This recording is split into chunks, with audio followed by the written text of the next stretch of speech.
apabila kita menghadapi sebuah kesulitan, maka kita bisa mencontoh mereka dalam menghadapi kehidupan kita, entah dalam dakwah atau yang lainnya. Makanya Quran sendiri sepertiganya adalah kisah umat-umat terdahulu, dan itu untuk menenangkan hati Nabi sallallahu alaihi wasallam bahwa dalam berdakwah itu pasti ada halangan dan rintangan. Begitulah para nabi sebelumnya. Maka kita juga sama. Ketika kita berdakwah, kalau ada halangan dan rintangan, maka lihatlah para sahabat. Maka sahabat juga jauh lebih ngeri lagi dalam menghadapi dakwah.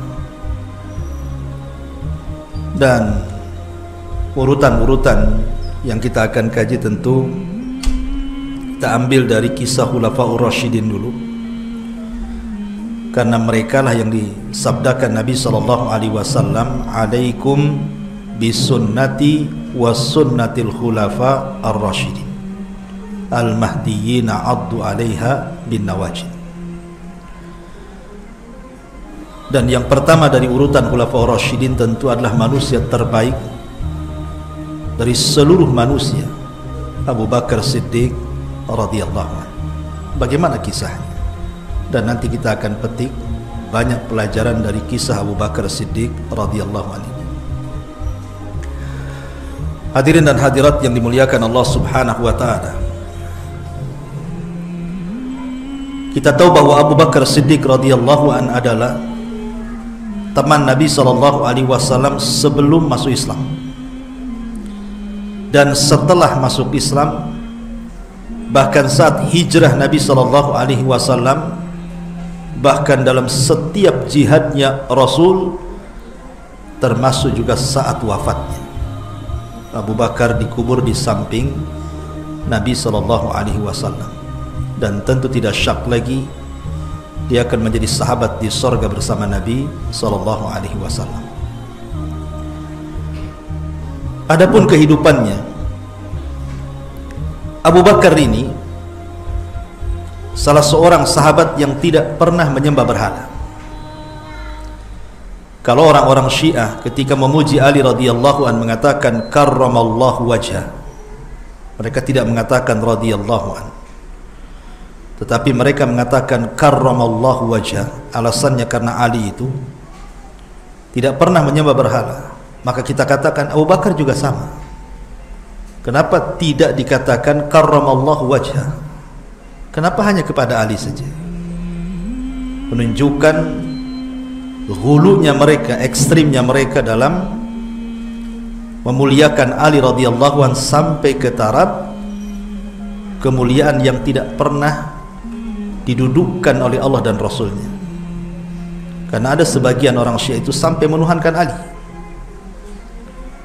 Bahkan ada namanya Syiah itu, namanya Syiah Jaradiyah. Mereka menganggap bahwa risalah itu salah alamat. Harusnya risalah itu kepada Ali, kenapa pula Jibril kemudian memberi kepada Nabi sallallahu alaihi wasallam? Sampai ada mereka itu yang kemudian menuduh Jibril itu silap alamat pula. Ini kan tuduhan yang serius ya. Tidak mungkinlah Jibril salah alamat. Emang kayak kita nyari alamat gitu ya. Jadi Abu Bakar Siddiq radhiyallahu an satu hari waktu masih kecil ya, itu diajak oleh ayahnya Abu Quhafa. Abu Bakar itu kunyah, bukan nama. Namanya Abdullah ibn Utsman. Tetapi tidak dikenal nama aslinya, yang dikenal pula kunyahnya Abu Bakar. Seperti saya umpamanya Abu Humairah. Mungkin yang lama-lama tahulah nama asli saya, yang baru-baru tak tahu, tahunya Abu Humairah saja. Lah Abu Bakar itu tidak dikenal namanya. Namanya Abdullah ibn Utsman ibn Quhafa. Begitulah ada orang yang dikenal dengan kunyahnya tapi tidak dikenal namanya, seperti Abu Bakar Siddiq radhiyallahu anhu. Jadi Abu Bakar kecil ini hendak diajari oleh bapaknya Abu Quhafah untuk menjadi penyembah berhala. dimasukkan ke dalam ruangan yang isi ruangan itu semua berhala. Maksudnya biar Abu Bakar menyembah mereka, meminta sesuatu kepada mereka.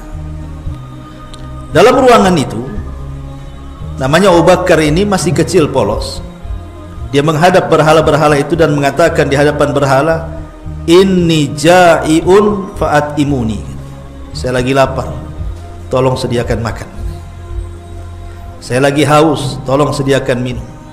Saya butuh baju, tolong belikan baju. Terus meminta macam-macam di hadapan berhala. Namanya berhala, ikhwan. Jangan cerita ngomong, dengar pun tidak, apalagi itu batu. Sampai kiamat pun Abu Bakar minta begitu, nggak akan mungkin berhala-berhala itu memberi permintaan kita. Akhirnya marahlah Abu Bakar ini, diambilnya tongkat, dipukulilah berhala-berhala itu karena enggak memberi permintaannya. Ini kasusnya sama dengan Ibrahim alaihi salam. Ketika menghancurkan berhala-berhala itu kan palunya diletakkan di berhala yang paling besar, sengaja tidak dihancurkan. Karena Ibrahim itu sebenarnya bukan hendak menghancurkan patung. Kalau dihancurkan patung besok dibuat lagi, gampang. Tapi Ibrahim itu tujuannya bukan menghancurkan patung, tidak, menghancurkan kesyirikan yang ada di kepalanya si Namrud dan orang-orangnya. Makanya ketika kena tangkap, Nabi Ibrahim ditanya, a anta fa'alta hadza bi alihatina ya Ibrahim, kau ya yang melakukan menghancurkan patung ini? Ibrahim mengatakan, tidak, yang menghancurkan itu loh patung yang gede. Bal fa'alahu kabiruhum hadza, bahkan yang melakukannya tuh patung yang paling besar itu. Fas'aluhu in kanu yantikun, tanya dia kalau bisa bicara, katanya. Ya orang tahu patung tidak mungkin bicara kan. Ketika mereka kalah hujah, maka mereka membuat atau melawan dengan cara kekuatan. Mereka sepakat untuk membakar Ibrahim alaihi salatu wassalam.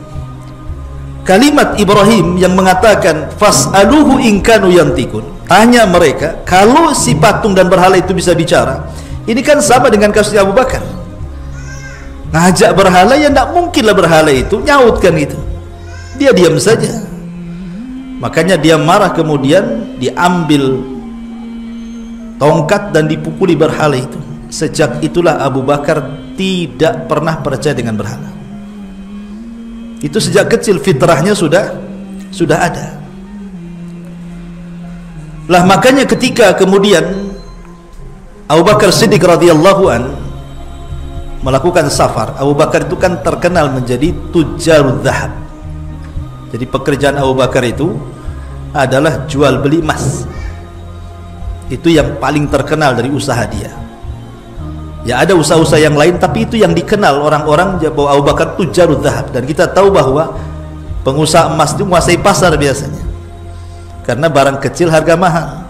Lain jual beras, satu truk pun murah dia kan. Kalau emas segini aja bisa beli beras satu truk kan gitu ya.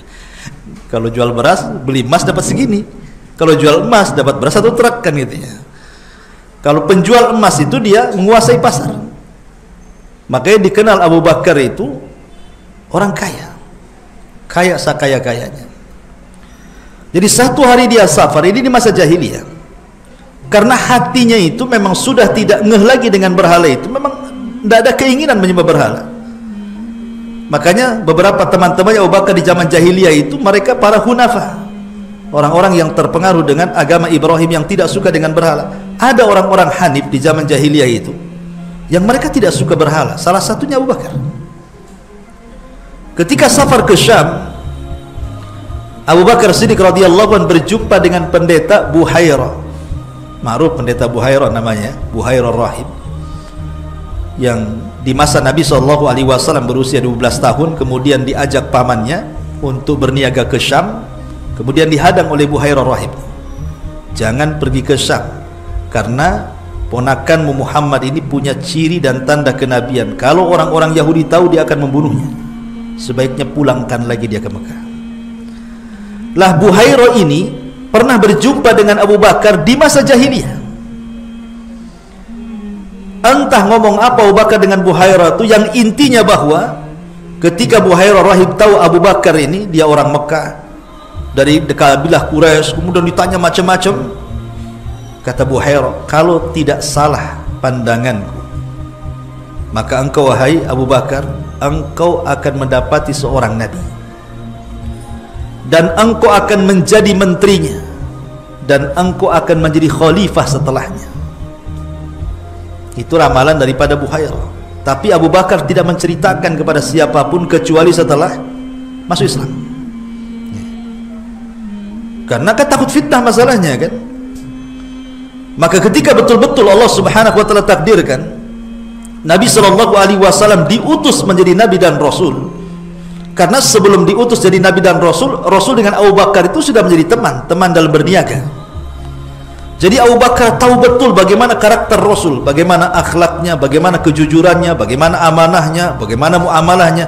Abu Bakar paham betul siapa Nabi.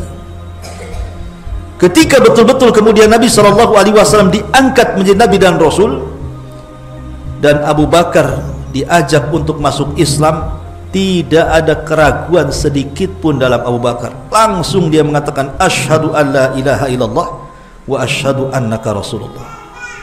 Satu-satunya sahabat yang saat masuk Islam tidak ada keraguan hanya Abu Bakar. Semua sahabat ragu-ragu, ia ke Nabi ataukah bukan. Jangan-jangan ngaku-ngaku. Termasuk Umar ragu-ragu, bahkan mau bunuh lagi. Makanya satu-satunya sahabat yang ketika masuk Islam tidak ada keraguan sama sekali hanyalah Abu Bakar. Wajar, bahkan layak disematkan kalimat As-Siddiq di belakang namanya. Abu Bakar As-Siddiq. Siddiq itu artinya pembenar, karena dia membenarkan secara totalitas. Ketika diajak masuk Islam, sami'na wa ata'na, langsung masuk Islam. Kan luar biasa ya Pak. Makanya para ulama apabila memuji Abu Bakar, kenapa Abu Bakar dilebihkan dari semua sahabat yang lainnya? Bukankah masing-masing sahabat itu punya keutamaan? Ada pakar-pakar Quran seperti Ubay bin Ka'ab, kemudian Abdullah bin Mas'ud, Mu'ad bin Jabal. Ada pakar-pakar jihad seperti Khalid bin Walid, Abu Ubaidah ibnul Jarrah. Ada pakar-pakar sedekah seperti Abdurrahman ibn Auf, Utsman ibn Affan, dan yang lainnya. Lalu kenapa kemudian Abu Bakar dianggap paling istimewa dari seluruh sahabat yang ada? Kata ulama, bima waqara fi qalbi. Karena Abu Bakar punya amalan hati yang tidak dimiliki semua sahabat. Abu Bakar punya amalan hati yang tidak dimiliki oleh semua sahabat. Di mana Abu Bakar ketika beriman kepada agama Rasul tidak ada keraguan sedikit. Itulah hebatnya Abu Bakar. Makanya kalau seandainya keimanan Abu Bakar ditimbang di satu neraca, kemudian seluruh manusia selepas Nabi ditimbang di neraca satunya, masih berat Abu Bakar Siddiq radhiyallahu anhu keimanannya. Karena tidak semua orang mampu melakukan seperti yang dilakukan Abu Bakar Siddiq radhiyallahu anhu. Ma'asyiral muslimin yang dimuliakan Allah Subhanahu wa taala. Ketika Abu Bakar Siddiq radhiyallahu an di permulaan Islam, kita tahu bahwa Abu Bakar ini dijuluki sebagai awwalu khatibin fil Islam.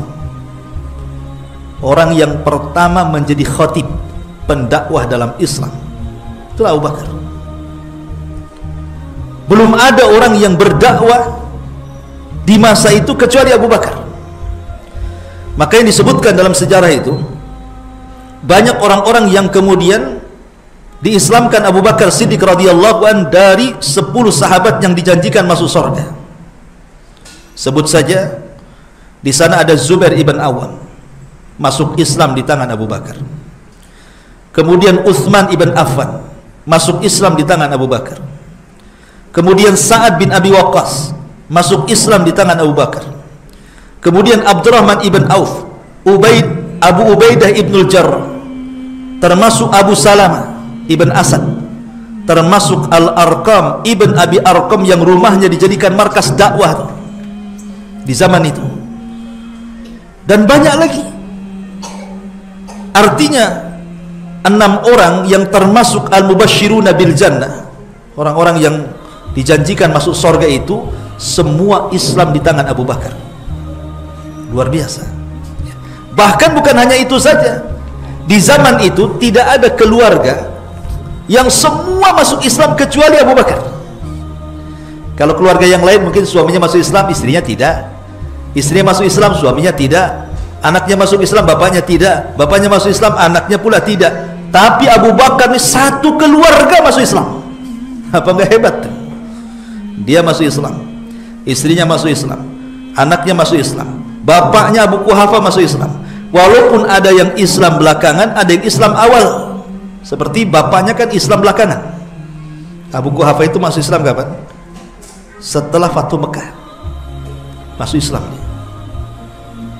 Dan sudah tua, Abu Quhafah itu buta, rambutnya sudah putih semuanya.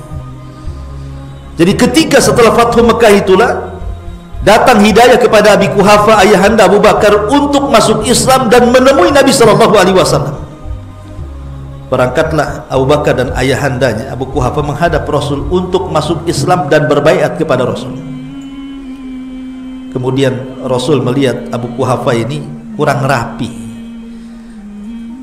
baik rambutnya, pakaiannya, maka Rasul mengatakan, rapihkan rambutnya, suruh disemir. Tetapi jangan menggunakan warna hitam, kata Rasul. Boleh kita menyemir rambut itu, tapi jangan warna hitam. Dan itu bagian daripada sunnah. Karena Rasul pernah bersabda di hadapan para sahabat soal ubannya orang Yahudi. Apa kata sahabat? Orang Yahudi tidak pernah merubah ubannya, wahai Rasul. Kata Rasul, selisihi mereka, semir rambut kalian, tapi semir yang bagus, jangan pula kayak pelangi, semua warna ada di kepala. Itu orang pang itu. Satu warna saja, ya kan itu. Akhirnya Abu Quhafah kemudian disemir, udah gaya, udah ganteng, baru datang kepada Nabi SAW. Kemudian salaman dengan Rasul. Disitulah dia masuk Islam dan berbaiat. Saat Abu Quhafah sedang berbaiat di hadapan Rasul, tiba-tiba Abu Bakar menangis. Menangis. Ya. Kemudian Nabi SAW bertanya, "Wa ma yubkika ya Abu Bakrin?" Apa yang membuat anda menangis, wahai Abu Bakar? Rupanya tangisan Abu Bakar ini bentuk luapan kebahagiaan. Dia tidak mau bahagia sendiri, dia mau Rasul pun ikut bahagia. Sehingga dia mengatakan ucapan yang luar biasa, "Ya Rasulullah, seandainya tangan yang menjulur ke tanganmu itu bukan tangan bapak, tapi tangan pamanmu," maksudnya Abu Thalib yang meninggal kafir itu. "Seandainya yang berbaiat hari ini bukan bapakku tapi pamanmu yang kau cintai itu, tapi tidak dapat hidayah, khairun alayya min an yakun," itu lebih baik bagiku. Kenapa? Abu Bakar tahu nih, kalau seandainya Abu Thalib sampai masuk Islam, mungkin Rasul sangat bahagia sekali. Tapi Allah takdirkan berbeda. Abu Thalib sampai akhir hidupnya tidak masuk Islam. Sepakat ulama ahli sunnah, Abu Thalib mati kafir, kecuali Syiah. Orang Syiah mengatakan tidak, Abu Thalib itu masih Islam. Lah kenapa kok dia tidak mengucapkan dua kalimat syahadat? Sudah dalam hatinya, katanya. Itu orang Syiah. Kenapa orang Syiah ngotot Abu Thalib harus Islam? Karena imam-imam yang 12 itu dari turunan Ali, itu semua turunan Abu Thalib. Kalau Abu Thalib dikatakan kafir, gimana imam-imam yang di bawahnya, yang dianggap maksum oleh orang Syiah, yang kata-kata mereka sama dengan kata-kata Nabi itu. Dan imam yang terakhir namanya Muhammad Hasan al-Ashqari, yang kelak akan menjadi Imam Mahdi di akhir zaman. Konon katanya sekarang sembunyi di Sirdab, Irak, dalam gua. Karena waktu bayi itu takut dibunuh, disimpan dalam gua, kemudian guanya ditutup. Nanti di akhir zaman nanti keluar tuh jadi Imam Mahdi. Di situ cuma dikasih lubang kecil aja di pintu gua. Nanti orang-orang Syiah itu datang setiap hari, gedor-gedor gua. Ukhruj ya Mahdi, ukhruj ya Mahdi. Keluar wahai Mahdi, keluar. Ya enggak keluar, enggak ada orangnya. Itu kan angan-angan orang Syiah saja mengatakan seperti itu. Kembali ke kisah. Jadi setelah kemudian Abu Quhafah masuk Islam, berarti sempurnalah seluruh keluarga Abu Bakar masuk Islam. Karena bayangkan 4 generasi keluarga Abu Bakar itu semua sahabat Nabi. 4 generasi loh. Itu semua sahabat Nabi. Pertama Abu Quhafah, mulai dari kakeknya dulu, ya, dari bapaknya dulu Abu Quhafah, sahabat Nabi. Kemudian punya anak Abu Bakar, sahabat Nabi. Kemudian Abu Bakar punya anak Abdurrahman, sahabat Nabi. Kemudian Abdurrahman punya anak lagi, sahabat Nabi. 4 generasi cuma jadi sahabat Nabi. Itulah hebatnya Abu Bakar Siddiq radhiyallahu anhu di sini. Makanya wajar kalau seandainya Abu Bakar itu diunggulkan dari seluruh para sahabat, karena tidak ada yang semua keluarganya masuk Islam melebihi Abu Bakar Siddiq radhiyallahu anhu.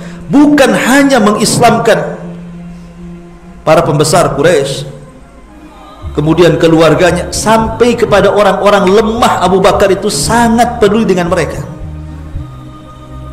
Satu hari Abu Bakar lewat, dia melihat Bilal sedang disiksa oleh Umayyah ibn Khalaf tuannya, dengan siksaan yang luar biasa. Kalau antum cerita, Bilal itu sedih sekali. Kadang-kadang Bilal ini disuruh telanjang, kemudian diarak, dikasih tali lehernya, kemudian dibawa oleh anak-anak kecil, diarak keliling Quraisy. Coba kalau kita yang digunakan seperti itu, antum pamannya lehernya dikasih tali, dibawa anak kecil, telanjang keliling batu besar ini, hilanglah marwah kita kan. Tapi itulah Bilal, demi memperjuangkan Islam. Maksudnya supaya dia murtad, tapi tidak murtad juga. Dipermalukan tidak bisa, akhirnya disiksa habis-habisan, dibawa kepada Sohro, padang pasir yang rondo itu sangat terik matahari. Cuaca sana beda dengan cuaca sini. Diikat di batu, dijemur seharian, terkadang dicambuk, dan pencambuknya tidak akan berhenti kecuali dia lelah sendiri. Tetapi Bilal itu luar biasa. Satu hari setelah dia hijrah ke Madinah, kemudian kumpul bersama para sahabat yang lain, ditanya soal kok dia tahan, disiksa sedemikian rupa, dan dia hanya mengucapkan ahadul ahad saja. Kok kamu bisa ya? Padahal semua sahabat tumbang kan. Contoh saja Ammar ibn Yasir, tumbang kan. Ketika melihat bapaknya dibunuh, ibunya dibunuh, kemudian dia dijanjikan oleh Abu Jahal, kau akan bebas wahai Ammar, asal kau pilih 2 perkara: puji sesembahan kami, atau kau caci maki si Muhammad.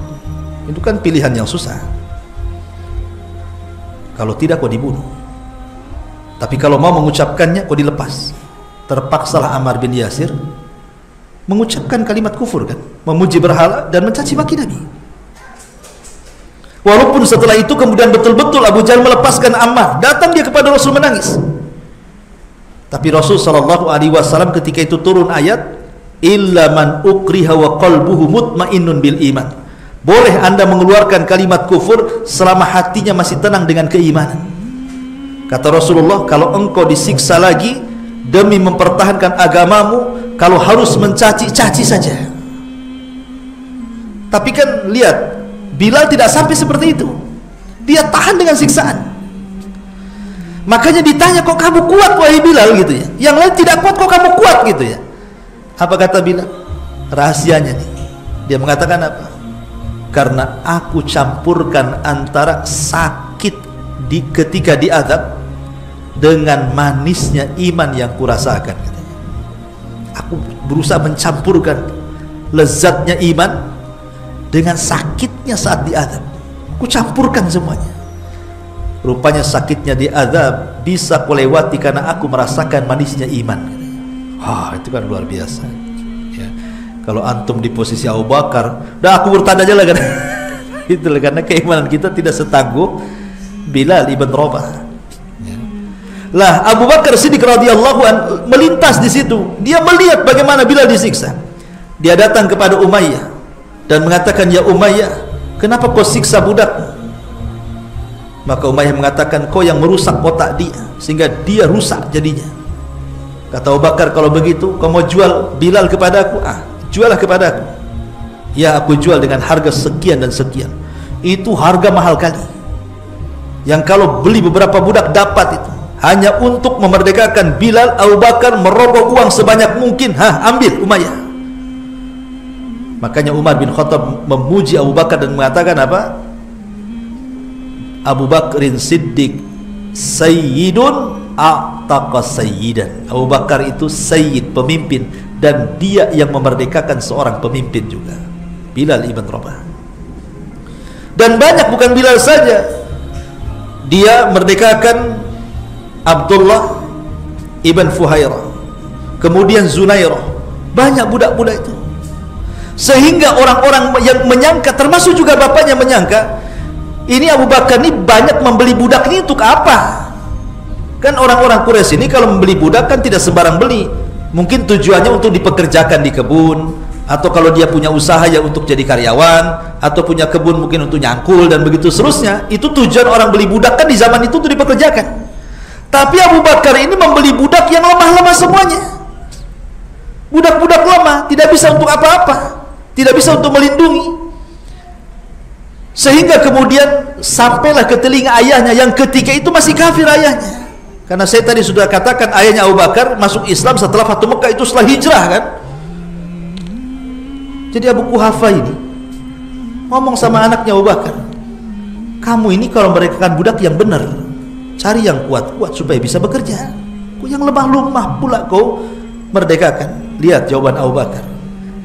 Dia mengatakan, ya abi a'taqtuhum liwajhillah. Wahai bapakku, aku merdekakan mereka bukan apa-apa. Aku hanya mencari wajah Allah Subhanahu wa taala.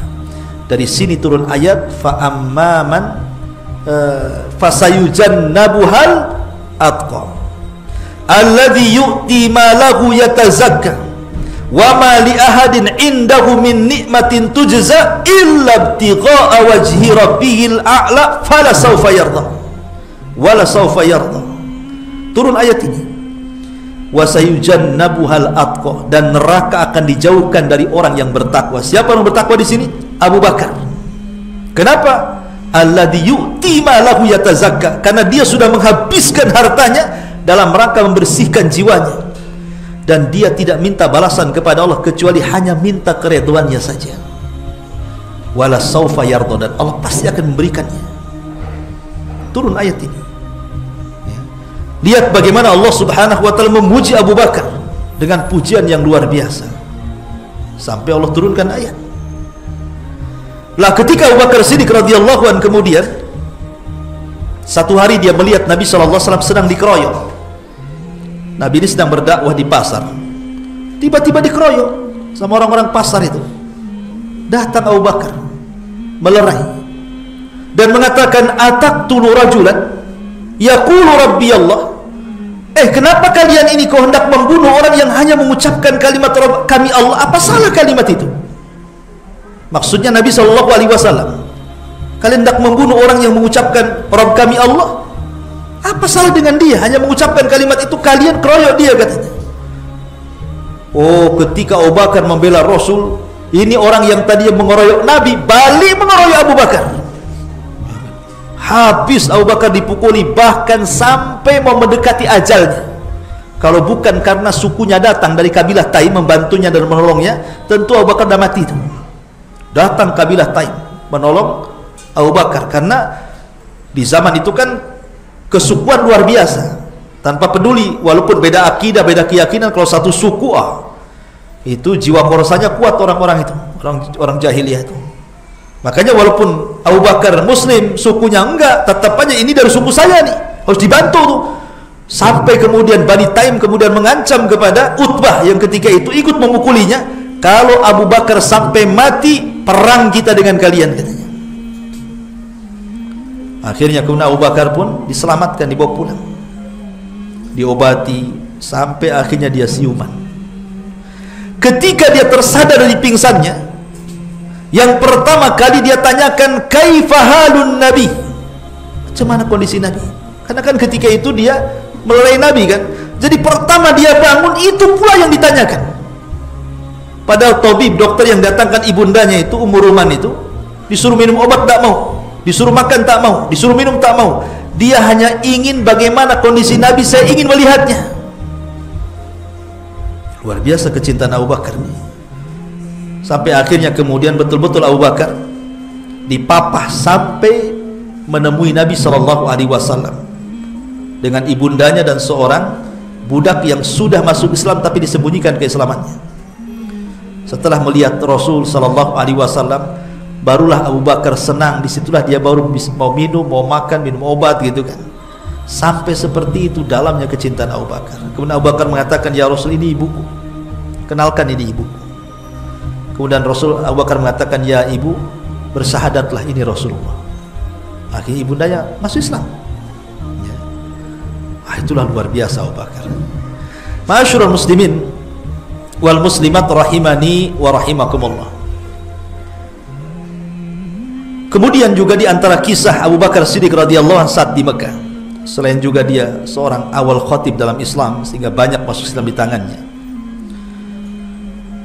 Satu hari Abu Bakar itu sudah tidak tahan, karena bagaimanapun tantangan dakwah di tengah-tengah kafir Quraisy ini luar biasa dahsyatnya.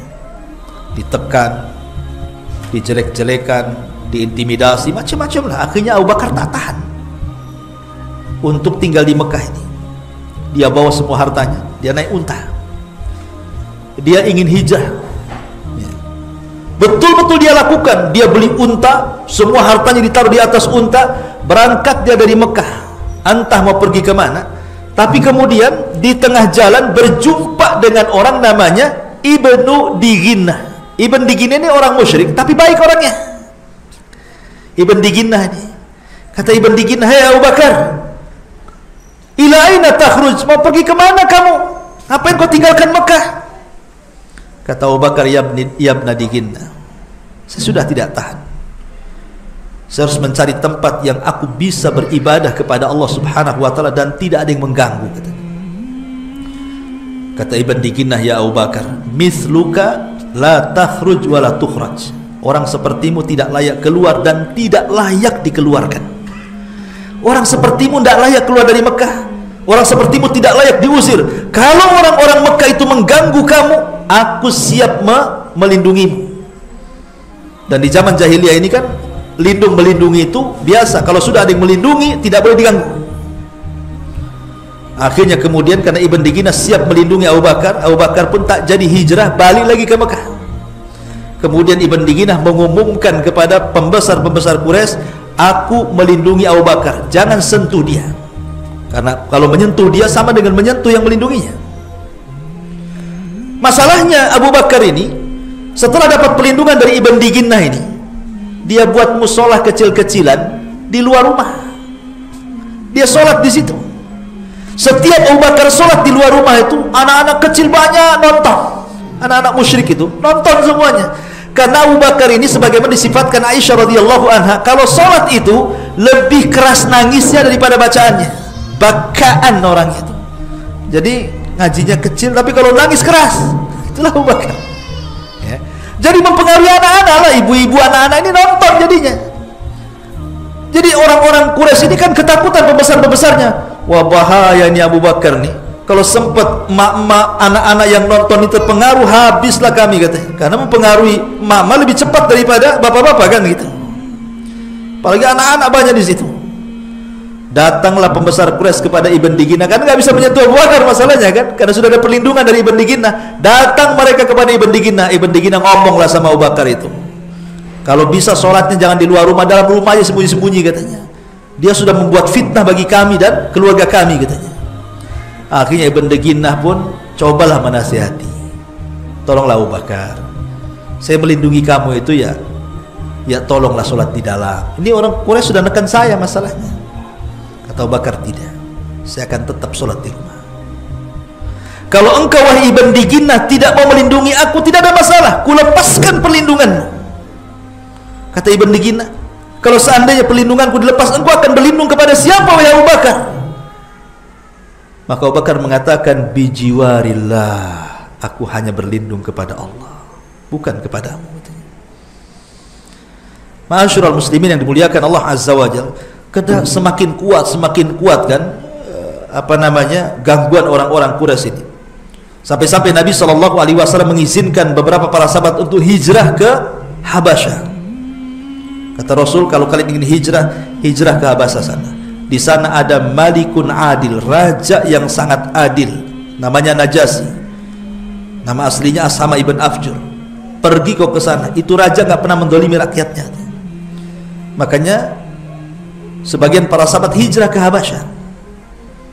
Tapi setiap Abu Bakar Siddiq mau hijrah ditahan sama Nabi. La ta'jal. Abu Bakar, jangan tergesa-gesa. Untuk kamu jangan tergesa-gesa. Biar yang lain gak apa-apa. Rupanya ada tujuan. Kenapa Rasul selalu menahan Abu Bakar hijrah? Karena ada tujuan. Sebab nanti ketika terjadi hijrah besar dari Mekah ke Madinah, Rasul menghendaki Abu Bakar menjadi temannya. Makanya dihalang-halangi. Jangan, kamu tetap di Mekah sampai pada waktunya. Nabi SAW mengumumkan akan hijrah kepada Abu Bakar. Siang-siang bolong. Itu orang Arab jarang keluar siang-siang, ikhwan. Karena siang-siang itu panas. Sama lah kita juga kalau habis duhur kan malas, kecuali kerja. Kalau nggak kerja, keluar duhur tuh kelayapan, panas kan gitu ya. Lah orang Arab kan begitu juga, kalau siang nggak pernah keluar mereka, kecuali ada hajat yang mendesak. Lah Rasul keluar duhur-duhur itu menemui Abu Bakar. Kemudian mengatakan di rumah Abu Bakar, ya Abu Bakrin, innallaha qad adzina li bil hijrah. Abu Bakar, Allah sudah izinkan aku hijrah nih. Kata Abu Bakar, as-suhbatu ya Rasul. Saya jadi teman wahai Rasul. Saya jadi teman wahai Rasul. Kata Nabi SAW, ya as-suhbatu ya Abu Bakar. Iya, kau akan jadi temanku, katanya. Ketika Abu Bakar mendapatkan berita dia boleh menjadi teman Rasul, tiba-tiba menangis. Aisyah yang masih kecil nonton ayahnya menangis, dia mengatakan, demi Allah aku tidak pernah melihat orang yang paling bahagia tapi juga bisa meneteskan air mata kecuali setelah aku melihat Abu Bakar menjadi teman hijrah Nabi SAW. Saking bahagianya sampai meneteskan air mata. Subhanallah. Tidak sampai di sini saja, Abu Bakar menyiapkan semua keperluan hijrah Nabi. Dia sediakan anak-anaknya, disiapkan tuh anak-anaknya, mulai dari Asma ditugaskan oleh Abu Bakar untuk mengantar makanan. Kemudian anaknya Abdullah tugaskan untuk menjadi informan. Pokoknya informasi dari orang-orang Quraisy ini dialah yang kemudian menampung dan dilaporkan kepada Abu Bakar. Kemudian juga dia tugaskan budaknya yang sudah dimerdekakan, yang menjadi walinya, namanya Abdullah ibn Fuhairah. Abdullah ibn Fuhairah ini tugasnya untuk membawa kambing banyak-banyak. Jadi kalau Nabi SAW ini berjalan dengan Abu Bakar nih saat hijrah, namanya padang pasir kan ada bekas kaki. Kalau ini sampai ketahuan bekas kaki, berarti tahu Rasul kemana kan? Jadi dia mau kambing banyak-banyak untuk menghapus bekas kaki itu. Jadi kalau Rasul jalan ada bekasnya, kambingnya sudah jalan di situ. Jadi kan jadi kaki kambing semua. Apa ada nih? Nggak ada kaki Abu Bakar, ini kaki kambing semua. Jadi tugasnya itu bawa kambing banyak-banyak di belakang supaya menghapus jejak tuh. Ini kan kecerdasan namanya. Cerdas di zaman Abu Bakar, cerdas, dia persiapkan segalanya tuh. Tapi lihat semua dari keluarga Abu Bakar. Makanya Asma itu disebut apa? Zatu nitaqaini, pemilik dua kendil, karena dia bawa makanan dua di sini. Ya, malam-malam lagi hamil lagi tuh Asma tuh, ngantar makan dari rumah ke Gua Sur, lo bayangkan. Kalau sampai ketahuan bisa keguguran tuh. Seperti kasusnya Zainab itu kan, putri Nabi, ketika diantar oleh Abul As ibn Rabi, ketika itu masih kafir, dari Mekah ke Madinah kan Zainab lagi hamil tuh. Ketahuan karena siang-siang ketahuan sama tentaranya si Abu Jahal, dihadang. Ketakutan Zainab, ketakutannya sampai keguguran. Sebab itulah Zainab sakit kemudian meninggal, putri Nabi SAW. Jadi lihat bagaimana Asma itu lagi hamil pun dia luar biasa. Lah ketika kemudian Nabi SAW sudah diizinkan oleh Allah untuk hijrah, dia minta Abu Bakar untuk menjadi teman hijrahnya. Berangkatlah dua manusia mulia ini dari Mekah menuju Madinah, tapi tidak langsung ke Madinah, sembunyi dulu di Mekah selama 3 hari di Gua Sur. Pertanyaannya, kenapa Nabi SAW hijrah capek-capek? Kenapa tidak naik buruk saja ya? Sama lah ketika peristiwa Isra Mi'raj itu kan naik buruk tuh, sebentar aja ke Palestina sudah sampai tuh. Coba kalau hijrahnya Rasul naik buruk tuh, senang tuh, stres orang musyrik tuh, sekejap mata udah sampai Madinah. Kenapa tidak seperti itu saja naik buruk? Kata para ulama, Nabi ingin mengajarkan kepada kita akhdhu bil asbab, mengambil sebab. Tawakal saja tidak cukup, tapi harus ada akhdhu bil asbab, mencari sebab. Kita ini sudah tawakal kepada Allah, tapi kalau tidak mencari sebab, percuma tawakalnya. Sama dengan orang berdoa. Kalau doa saja, ya Allah minta uang, tapi nggak kerja, ya nggak dapat uang lah. Nggak dapat uang. Kalau di masjid aja antum 24 jam, ya Allah kayakan saya, nggak pernah kaya antum. Karena tak kerja masalahnya. Lah kerja itulah namanya akhdhu bil asbab, mencari sebab. Nah, Rasul ingin mengajarkan seperti itu, dan ini hijrah paling bahaya, ikhwan. Para nabi hijrah, seperti Nabi Lut hijrah, Nabi Ibrahim hijrah dari Irak ke Palestina, Nabi Musa hijrah dari Mesir ke Madian, kemudian Nabi Soleh hijrah juga, Nabi Yunus hijrah juga, sampai akhirnya dimakan ikan. Jadi para nabi juga mereka itu hijrah, tetapi tidak ada hijrah yang paling bahaya dalam sejarah melebihi hijrahnya Nabi. Ulama mengistilahkan dalam bahasa Arab itu akhtarul hijrah, sebahaya-bahaya hijrah. Itulah yang dilakukan Nabi. Bayangkan Abu Jahal sampai mengumumkan, siapa yang bisa menangkap Muhammad hidup ataupun mati, maka dia akan mendapatkan 100 ekor unta. Kenapa Abu Jahal mengatakan seperti itu? Karena dia sudah kecolongan. Kan Abu Jahal itu sebenarnya sudah berhasil mengepung rumah Nabi, itu sudah berhasil sebenarnya. Dengan pemuda-pemuda terbaik itu, berhasil rumah Nabi itu dikepung, Nabi ada di dalam sama Ali. Tetapi kan walaupun sejahat-jahatnya orang-orang musyrik Arab itu punya adab, ikhwan. Tidak mungkin mereka mendobrak rumah. Itu orang-orang musyrik itu, semusyrik-musyriknya mereka masih punya akhlak. Jadi mereka tunggu Rasul sampai keluar dulu, baru kalau sudah keluar, mereka siap dengan panah, tombak dan pedang mereka tuh. Tapi yang ditunggu tak keluar. Jadi Abu Jahal hanya sesumbar aja di luar rumah itu, menjelek-jelekan Rasul, maksudnya ngompori supaya Rasul keluar. Kayak antum dalam rumah lah, anak kompori dari luar kan, anak caci maki antum supaya antum emosi keluar kan itu. Jadi Abu Jahal yang ngomong di luar rumah tuh, Rasul dengar. Tapi Rasul SAW tidak terpancing dengan ucapan itu. Lah ketika itulah turun surah Yasin.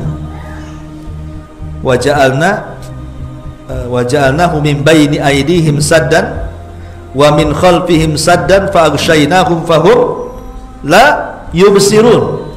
Antum enggak pernah Yasinan sih, makanya enggak hafal. Kan gitu. Ya. Jadi turun surah Yasin itu, dari Yasin wal Qur'anil sampai kepada waja'alna min baini aydihim wa min khalfihim saddan. Lah ayat ini ada yang mengatakan kalau dulu kita kecil-kecil, ya, dengar ceritanya Nabi ambil pasir kan itu ya, kemudian membaca surah Yasin, kemudian diterbangkan ke atas, kemudian ditiup angin, kemudian debunya itu akhirnya tidak ada satupun debu kecuali masuk ke mata-mata yang mengepung rumah Nabi, kemudian kantuk tidur. Itu cerita kita kecil-kecil kan itu ya. Ya. Sebenarnya tidak ada sanadnya cerita ini. Yang betul adalah Rasul tidak mengambil pasir, cuman Rasul hanya membacakan ayat itu saja, ayat yang turun surah Yasin awal-awal tuh Rasul baca sampai kepada waja'alna tadi. Tiba-tiba Allah mengirim angin yang sangat dingin. Angin itulah yang kemudian membuat orang ngantuk, kemudian tidur semuanya orang itu ya. Mereka sudah kelamaan ngepung Nabi, sudah capek kan, nggak keluar-keluar, akhirnya datang angin, tidur mereka. Saat tidur itulah Rasul mengatakan kepada Ali, kau tidur di tempat aku tidur, kau tidur di tempat aku tidur. Maka Rasul keluar langsung ke rumah Abu Bakar Siddiq radhiyallahu anhu. Lah pasukan yang belum sampai itu dari kabilah lain datang, mereka setelah Rasul keluar datang pasukan yang telat datang itu membangunkan, kok kalian bangun dong, ngapain kalian di sini katanya, nanti Muhammad kabur katanya. Akhirnya mereka bangun semua, termasuk Abu Jahal juga bangun. Enggak, kami tadi di sini nggak ada yang keluar dari rumah katanya. Ditengok rumahnya tak ada, masih tidur. Dia nggak tahu itu Ali tuh. Nggak ada orang yang masih tidur itu katanya, masih jaga-jaga, sengaja sampai pagi mereka jaga. Ketika sudah pagi kok nggak keluar-keluar, ini curiga. Terpaksalah kemudian mereka membongkar rumah. Rupanya tidak didapati kecuali Ali radhiyallahu anhu. Langsung ditempeleng sama Abu Bakar. Di mana? Di mana katanya? Kata Ali, saya nggak tahu. Aku tidur semalam. Pura-pura bego kan. Disitulah kemudian Abu Jahal langsung berdiri di hadapan orang-orang musyrik dan mengatakan, kejar Muhammad, siapa yang dapat dia hidup atau mati, ku berikan upah 100 ekor unta. Ikhwan, 1 ekor unta ini itu harganya, yang harga sedang ya, yang tipe B bukan tipe C, itu sekitar 100 jutaan, 90-100 juta lah. Kalau tipe A di atas itu. Artinya kalau seandainya unta yang diberikan Abu Jahal itu tipe A atau tipe A1, itu bisa 150 sampai 200 juta tuh harganya tuh. Berarti satu unta bisa beli mobil Avanza. Berarti kalau 100 ekor unta, 100 Avanza, buka deleran tuh. Aku pikir 100 ekor unta. Semangatlah orang-orang tuh. 100 ekor unta masalahnya. Dan unta di zaman itu adalah simbol kekayaan, karena semua pakai unta, mahar pakai unta, safar pakai unta, bahkan kebanggaan kekayaan pun sampai unta. Sampai Rasul mengatakan kepada Ali, ya Ali, la an yahdiyakallahu rajulan wahidan bika khairun laka min humrin na'am, kata Rasul. Hei Ali, kalau engkau bisa memberikan hidayah kepada satu orang lantaran lisanmu, lebih baik daripada unta merah, katanya. Jadi unta itu simbol kekayaan di zaman itu. Dengar 100 ekor unta, semua semangat lah. Langsung disebar pasukan itu. Tapi Allah takdirkan tidak ada yang bisa menangkap Nabi. Tidak ada yang bisa menangkap Nabi. Saat berjalan hijrah ini, Abu Bakar kadang di depan, kadang di belakang, kadang di samping kiri, samping kanan. Kata Rasul, ngapain kamu? Tapi Abu Bakar mengatakan, ya Rasulullah, kalau ada musuh dari samping, aku dulu yang menghadangnya. Kalau ada musuh dari belakang, begitu juga. Kalau musuh dari depan, begitu juga. Sampai seperti itu. Sampai ketika hendak masuk ke gua, kata Abu Bakar, tunggu, aku cek dulu gua itu. Nanti kan takut ada kelajengking, takut ada ular kan. Setelah betul-betul dibersihkan, baru silahkan Rasul masuk.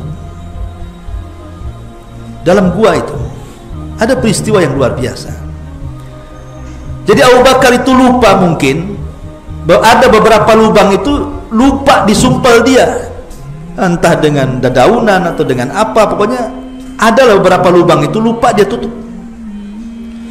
Sehingga ketika Nabi SAW kemudian tertidur dan kepalanya di paha Abu Bakar, nampaklah ada beberapa lubang itu, takut ada ular, ada kalajengking. Akhirnya disumpel dengan kedua tangannya dan kedua kakinya.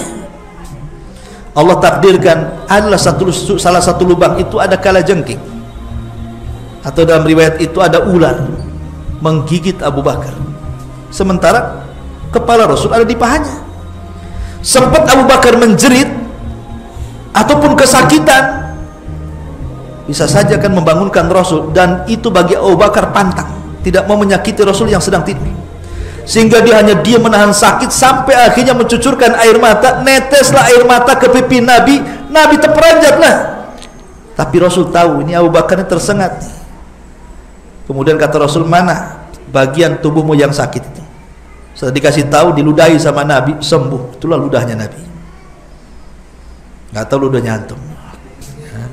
Sembuh tuh makin diamputasi pula. Intinya bahwa itu luar biasa Abu Bakar tuh. Lah sebenarnya dalam riwayat itu adapun tentang sarang laba-laba, itu kan kisah-kisah kita masih kecil, itu riwayatnya dhaif, lemah. Ya, kan ada sarang laba-laba, orang mau nggak ada. Kalau ada orangnya mesti nggak ada laba-laba lah kan di sini. Ada riwayat seperti itu tapi dilemahkan para ulama. Intinya bahwa Abu Bakar dan Rasul itu berada dalam gua itu sampai akhirnya setelah 3 hari, tiap hari Asma mengantar makanan, tiap hari Abdullah ibn Abu Bakar menghantar berita-berita dan begitu seterusnya. Setelah 3 hari barulah Rasul meninggalkan Gua Thur bersama Abu Bakar. Masalahnya di tengah jalan, lewat di satu kabilah. Kabilahnya Suraqah ibn Malik. Namanya orang safar kan, Abu Bakar bawa uang, mau ke pasar lah, entah beli-beli perjalanan kan, bekal perjalanan.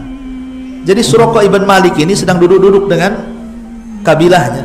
Nampak Abu Bakar dan Rasulullah, dan juga Abdullah ibn Fuhair. Jadi 3 orang dengan Abdullah ibn Uraikid. Jadi yang hijrah itu 4 orang, ikhwan. Rasul, Abu Bakar, kemudian Abdullah ibn Fuhairah yang bawa kambing itu untuk hilangin jejak gitu ya. Kemudian Abdullah ibn Uraikid ini petunjuk jalan, dia orang musyrik tapi baik. Dia orang Yahudi ya, tapi dia baik, mau menunjuki jalan Mekah ke Madinah, dan Abu Bakar membayar mahal Abdullah ibn Uraikid ini. Jadi saat sampai di kabilah Suraqah ibn Malik ini, Suraqah ibn Malik ini dengan kawan-kawannya ngomonglah bisik-bisik, jangan-jangan itu orangnya ya yang disaimbarakan si Abu Jahal itu. Kalau kita tangkap kita dapat 100 ekor unta tuh. Suraqah ibn Malik ini pura-pura bego, tak tahu, ngomong sama orang-orang, bukan orang itu. Sebenarnya Suraqah ibn Malik tahu bahwa itu memang yang dikehendaki si Abu Jahal. Maksudnya gini, Suraqah ibn Malik itu, kalau seandainya dia tangkap Rasul rame-rame, ya 100 ekor unta bisa dibagi-bagi lah. Dapat berapa ekor unta saya nanti kan? Maunya dia ditangkap sendiri gitu, maksudnya Suraqah ibn Malik itu. Jadi dia ngomong sama kawan-kawan, bukan kalian salah orang itu, bukan itu. Dipegang-pegang sama Suraqah ibn Malik itu. Jadi kabilahnya itu ya diam-diam saja, oh bukan itu, ya sudahlah. Ketika Rasul sudah keluar dari pasar, udah beli perbekalannya, pergi, baru Suraqah ibn Malik pulang bawa kuda, bawa pedang, bawa macam-macam, mau ditangkap sendiri dia supaya dapat 100 ekor unta kan. Kalau rame-rame nanti bagi-bagi ya. Jadi setelah jauh Suraqah memacu kuda, dan Suraqah ini terkenal apa? Faris, seorang penunggang kuda terhebat. Suraqah dikenal karena di antara olahraganya orang-orang jahiliyah ketika itu selain gulat tuh pacuan kuda. Mereka suka memacu kuda, dan Suraqah ini termasuk Farisnya Arab, penunggang kuda terhebat dari penunggang kuda Arab itu. Sehingga sebentar aja nyusul Nabi itu, tapi Allah takdirkan kaki kudanya terperosok, kemudian jatuh. Dibangunkan lagi kudanya, naik lagi, terperosok lagi, jatuh sampai 3 kali. Abu Bakar dan Rasul hanya menyaksikan ini dari jauh. Ngapain orang ini? Asik naik kuda jatuh kan gitu. Dan itu aib, ikhwan. Kalau seorang penunggang kuda jatuh terperosok itu aib. Kayak antum lah mamanya trek-trekan gitu kan, disaksikan orang tiba-tiba jatuh kan malu ya. Kayak siapa si Rosi itu siapa kan itu ya. Memang naik motor orang udah tepuk tangan, udah muji antum, tiba-tiba di gelanggang antum jatuh lagi. Apa resign antum jadi pembalap? Lah itu yang dirasakan Suraqah, malu dia ya. Jadi ketika dia terperosok, pedangnya terlempar, diambil sama Nabi. Kemudian Rasulullah SAW mengatakan, ya Suraqah, apa maumu? Ya Rasulullah, saya akan menangkap kamu, tapi begini jadinya, dia pula yang ditangkap Nabi. Gitu ya kan. Kata Rasul gini saja, kalau kamu ingin saya lepas, masuk ke Islam. Kata Suraqah, tidak, saya tidak akan masuk Islam, tapi saya janji wahai Muhammad, saya tidak akan kasih tahu kamu, tapi kamu juga jangan kasih tahu, katanya. Kata Rasul, apa? Jangan kasih tahu orang-orang kalau aku naik kuda berkali-kali jatuh, katanya. Ini aib besar. Saya akan lindungi kamu, saya tidak akan kasih tahu orang, tapi tolong rahasia saya juga jaga, katanya kan, kata Suraqah itu. Kata Rasul, ya Suraqah, kalau engkau mau masuk Islam, ku jamin engkau akan dipakaikan pakaian seorang raja dari Persia kalau kau masuk Islam. Coba bayangkan, Nabi ini dikejar-kejar, cerita menaklukkan Persia. Kira-kira dalam bayangan antum nih, apa orang ini? Kamu aja dikejar-kejar Quraisy, kok cerita mau menaklukkan Persia, negara adidaya pula kan, begitu ya. Tapi Rasul ngomong begitu bukan asal ngomong, dia memang wahyu.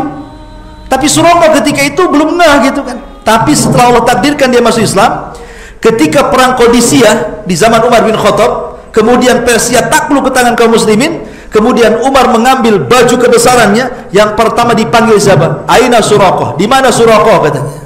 Saya Rasul, sini, nih saya kasih bajunya. Dari situ Suraqah teringat, karena Rasul pernah ngomong begitu, kalau kau masuk Islam, engkau akan dipakaikan pakaian kebesaran Raja Persia. Nah inilah kenyataannya kan itu. Makin yakin kan itu. Baik, ma'asyiral muslimin yang dimuliakan Allah Azza wa, akhirnya kemudian Rasul sampai di kota Madinah. Banyak kisah-kisah hijrah dengan Abu Bakar, tapi waktu. Kemudian setelah sampai di kota Madinah, maka Abu Bakar Siddiq radhiyallahu terus menemani Rasul sampai dalam setiap jihadnya. Bahkan yang pertama dalam peperangan, perang apa? Perang Badar. Abu Bakarlah orang yang pertama kali diajak musyawarah oleh Nabi.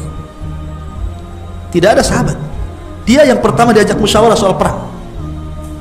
Sampai ketika kemudian di malam hari Nabi istighatsah meminta pertolongan Allah dan mengatakan, Allahumma intahlik hadhil isabah falan tu'bad abada. Ya Rabb, kalau kau hancurkan kelompok yang sedikit ini di perang Badar, habislah, kau gak akan ada yang menyembah lagi, katanya. Saking khusyuknya Rasul, serbannya jatuh. Kata Abu Bakar, diambil ridanya itu, ya Rasulullah, sudah cukup. Allah mendengarkan doa. Ketika Abu Bakar ngomong begitu, Rasul diperlihatkan 1000 malaikat turun dari langit, dan Rasul mengatakan kepada Abu Bakar, ya Abu Bakrin, abshir, berbahagialah, Allah sudah menurunkan pertolongannya. Jadi yang pertama kali menjadi mustasyar itu maksudnya orang yang bisa dianggap idenya diambil Abu Bakar itu, dia Abu Bakar Siddiq itu. Makanya dia jadi wazirnya Rasul. Apapun Abu Bakar Siddiq radhiyallahu anhu itu akan senantiasa berdiskusi dengan Nabi. Dan hebatnya Abu Bakar itu, ikhwan, dia tidak pernah membantah Nabi sedikit pun. Tidak pernah. Ya, kalau antum pamannya satu yayasan dengan saya jadi ketua yayasannya, mungkin antum hari-hari ngeritik saya, turun ya, ganti, nggak beres nih, kan gitu ya. Kalau kita kan itu, kita susah untuk seide itu. Tapi Abu Bakar subhanallah tidak pernah satu kata pun mengatakan Rasul salah, ide ini kurang bagus, tidak ada. Bahkan yang lebih hebat lagi, Abu Bakar itu meniru gaya Rasul walaupun tidak tahu alasannya. Contoh, Rasul nangis, Abu Bakar langsung nangis. Tengok Rasul nangis, aku nangis juga lah. Rasul senyum, aku senyum. Rasul tertawa, aku tertawa. Begitu Abu Bakar tuh, ya. Apapun yang dilakukan Nabi, pokoknya gayanya itu ikut, gitu ya. Contoh umpamanya nih, ketika Rasul Shallallahu Alaihi Wasallam keluar sendirian, kemudian di tengah jalan berjumpa dengan Umar dan Abu Bakar. Ketika itu Madinah pacaklik luar biasa. Kemudian berjumpa, kata Rasul, kenapa kalian berdua keluar? Kata Abu Bakar, lapar wahai Rasul. Kemudian disingkap. Zaman dulu kan baju bukan kayak kita. Zaman dulu tuh kayak kain ihram bajunya. Tentu kain ihram kan, cuma dilipat, bulat, itulah bajunya orang-orang dulu. Jadi kalau umpamanya perutnya diikat batu, ya tinggal disingkap kain ihramnya, nampaklah batunya kan. Itu cara orang dulu itu nahan lapar, ambil batu taruh di perut, diikat. Nah, ya, kalau antum gitu juga lah. Kalau antum lapar, ambil batu letak di depan perut, ikat. Nah, itu cara nahan lapar.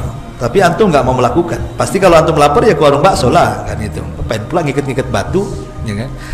Jadi kata Abu Bakar, lah Anda keluar ngapain wahai Rasul? Kata Rasul, lapar juga ya Abu Bakar. Kalau gitu kita datang yuk ke rumahnya Abu Haytham ibn Tihan. Abu Haytham ibn Tihan ini orang Ansor yang sangat dermawan, rumahnya di perbatasan Madinah. Datanglah rame-rame Rasul, Abu Bakar dan Umar itu, karena memang terkenal dermawannya. Ketika sampai langsung disembelihkan kambing, kemudian direbuskan kambing. Setelah kemudian di meja ada daging kambing rebusan, ada tamar, ada air putih gitu kan. Tiba-tiba Rasul menangis. Ketika Rasul menangis, Abu Bakar pula ikut menangis. Lain Abu Bakar, lain pula Umar. Umar tak mau Rasul nangis, ikut nangis, tak mau. Umar tanya dulu, Rasul ngapain kau nangis? Kan katanya, kita mau makan lah, ngapain nangis? Tapi Abu Bakar tidak. Abu Bakar Rasul nangis, ikut nangis. Padahal Abu Bakar tidak tahu kenapa Rasul nangis. Tapi karena Rasul menangis, Abu Bakar ikut nangis. Tapi Umar mengatakan, tidak, ya Rasulullah, lima tabki, kenapa kau menangis? Afi hadhil halati tabki, apa dalam kondisi seperti ini kita mau makan nangis? Makanlah, katanya. Ngapain nangis, katanya. Kata Umar. Kata Rasulullah, ya Umar, la tus'alunna yawma idzin anin naim. Hai Umar, ini makanan nih akan ditanya nanti di akhirat. Makanan yang kita makan ini akan ditanya. Jadi makanan yang antum makan itu akan ditanya. Karena ketika antum, kalau orang paham dengan makanan, ikhwan, pamannya antum apalah COD apa gitu ya, anggap saja karedok ya. ataupun apa, pecel atau rawon atau gulai atau lele penyet, macam-macam lah, terserah kan. Kemudian ada di depan kita. Kalau orang berpikir, ikhwan, kenapa makannya sampai ke kita? Nih, pecel itu ada kangkungnya, ada timunnya, ada kacangnya. Ini satu piring makanan ini melibatkan ribuan orang. Satu piring yang antum makan itu hakikatnya melibatkan ribuan orang. Baru sampai ke meja antum tuh. Kangkungnya dari mana? Dari kebun, Ustaz. Orang kebun kan ribuan tuh. Kemudian dari kebun diantar ke pasar jodoh. Kemudian dibeli ke warung. Nanti orang kebun ini nanam singkong, nanam apa, pakai pupuk, ke pabrik pupuk dulu. Nanti ngairi, air nggak ada, harus pakai genset. Pabrik genset berapa yang kerja? Jadi makanan satu piring ini kemana-mana, ini ribuan orang loh, kita tinggal makan, ya kan? Prosesnya itu ribuan orang itu. Kalau kita mau rinci sejarah jeruk saja umpamanya, atau sejarah apel lah, sejarah jeruk kan, antum makan jeruk, dari mana tuh beli jeruk? Dari sini, tukang buah sini. Tukang buah di sini dari mana? Dari pasar jodoh. Pasar dari mana? Dari beras tagi sana. Kalau diusut itu ribuan orang yang terlibat dengan jeruk yang antum makan itu. Maksudnya kenapa Rasul menangis? Dalam makanan itu harusnya kita bersyukur. Dengan proses yang sedemikian lamanya sampai di meja kita dengan mudahnya, hari ini kita tinggal COD datang tinggal makan. Makanya Rasul menangis di situ. Falyanzuril insanu ila ta'am, hendaklah kita lihat makanan yang kita makan itu. Ketika Rasul menangis, Abu Bakar ikut menangis. Itulah Abu Bakar hebatnya. Pokoknya apapun yang dilakukan Nabi SAW, dia ikut saja, tak pernah dibantah-bantah. Dan ketika berada di kota Madinah, Abu Bakar Siddiq radhiyallahu anhu terus menemani Rasul, menemani dalam setiap jihadnya, sampai pada waktunya, kita singkat saja, Abu Bakar Siddiq radhiyallahu anhu harus mengalami kenyataan yang sangat menyedihkan. Rasul meninggal. Saat Nabi SAW meninggal, ikhwan, semua sahabat tidak yakin bahwa Rasul meninggal. Semua sahabat tidak yakin. Umar aja sampai marah-marah. Dia pulang ke rumahnya, ambil pedangnya, dan mengatakan, siapa yang mengatakan Muhammad mati, ku penggal lehernya. Dia tidak mati, dia sedang pergi 40 hari, nanti balik lagi. Nanti kalau udah balik, awas orang munafik, nanti dipatah-patahkan kaki dan tangannya itu sama Nabi. Dia hanya pergi 40 hari saja, sama dengan Musa pergi 40 hari, kata Umar. Yang lain macam-macam ucapannya, nggak ada yang yakin kalau Rasul meninggal, kecuali Abu Bakar. Abu Bakar Siddiq radhiyallahu anhu yang sangat tenang menghadapi kondisi itu. Dia datang, masuk ke kamar Aisyah. Dilihatnya Rasul, kemudian disingkap kainnya yang menutup wajahnya, dicium keningnya. Kemudian Abu Bakar mengatakan, tibta hayyan wa mayitan ya Rasulullah. Sungguh indah kematian dan saat hidup, wahai Rasul. Kemudian ditutup lagi. Kemudian Abu Bakar Siddiq radhiyallahu an naik ke atas mimbar. Naik ke atas mimbar. Kemudian Abu Bakar Siddiq radhiyallahu an langsung berceramah di situ dan mengatakan, man kana minkum ya'budu Muhammadan fa inna Muhammadan qad mat. Man kana ya'budullaha fa innallaha hayyun la yamut. Siapa di antara kalian yang masih menyembah Muhammad, tengok Muhammad sudah mati. Tapi siapa yang menyembah Allah, dia adalah zat yang tidak pernah mati dan akan tetap hidup. Kemudian membacakan ayat, wa ma Muhammadun illa rasulun qad khalat min qablihi rusul afa imma ta'u qutilan qalabtum ala aqabikum wa man yanqalib ala akibaihi falan yadurrallaha syai'a wa sayazillahu syakirin. Ketika baca ayat ini, sahabat sadar, oh iya, Rasul sudah meninggal. Kata Anas bin Malik, demi Allah, seolah-olah ayat itu baru turun menyadarkan kami, tidaklah Muhammad itu melainkan Rasul, sama dengan Rasul-Rasul sebelumnya. Apakah kalau dia mati, apakah kalau dia kemudian mati ataupun terbunuh, ya, apakah kalian akan murtad ke belakang kalian? Maka barang siapa yang murtad ke belakang kalian, tidak memadaratkan Allah sama sekali, karena Allah hanya membalas orang-orang yang bersyukur akan nikmatnya saja. Kata Anas bin Malik, demi Allah, ketika mendengar ayat ini seolah-olah kami menyangka ayat itu baru turun, padahal ayat ini sudah turun dari zaman Nabi. menyadarkan para sahabat. Dari sini kata para ulama, lihat bagaimana Abu Bakar meneguhkan iman para sahabat. Ya. Ma'asyiral muslimin yang dimuliakan Allah Azza wa Jalla, dan setelah kematian Rasul, Abu Bakar sibuk mengurus jenazah Nabi karena terjadi perselisihan kala itu. Ada yang mengatakan jenazah Nabi harus dibawa ke Mekah, itu tempat kelahirannya. Ada yang mengatakan jenazah Nabi tetap dikubur di Madinah karena itu tempat hijrahnya. Macam-macam orang itu ribut gara-gara jenazah Nabi. Tapi Abu Bakar mengatakan, tidak, aku pernah mendengar Rasul bersabda, setiap Nabi dikubur di tempat dia meninggal. Karena kebetulan meninggal di kamar Aisyah, dia langsung digalikan di situlah. Ketika Rasul dimandikan, orang-orang Ansar sudah ribut, hendak memilihkan calon pengganti Rasul. Akhirnya kemudian, karena ketika itu orang-orang Ansar menjagokan siapa? Sa'd bin Ubadah. Sa'ad bin Abi Ubadah itu dijagokan orang Ansar untuk menjadi pengganti Nabi. Sampai ke telinga Abu Bakar.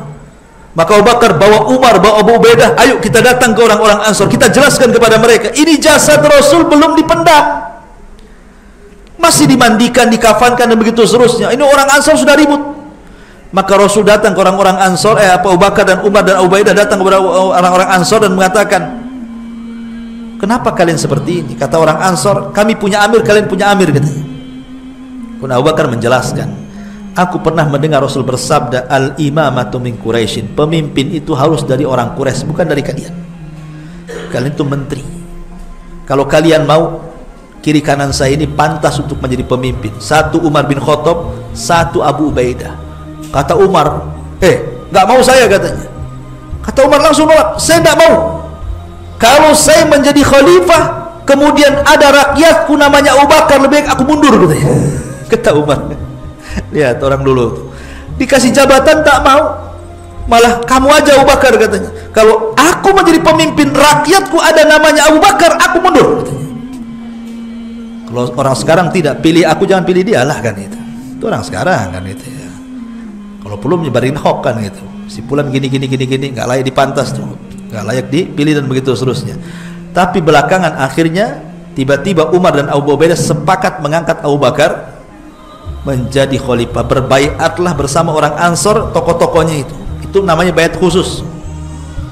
Ya. Baru setelah itu dari Nadwa, dari Nadwa di rumah Abu Sa'd bin Ubadah. Kemudian baru di masjid diumumkan Abu Bakar menjadi khalifah. Itu jasad Nabi belum dikubur. Karena Rasul itu meninggal hari Senin, dikuburnya hari Rabu. Berarti 3 hari jasad Rasul tidak dikubur. Tapi ingat, jasadnya para nabi tidak mungkin dimakan tanah, kan? Ya tetap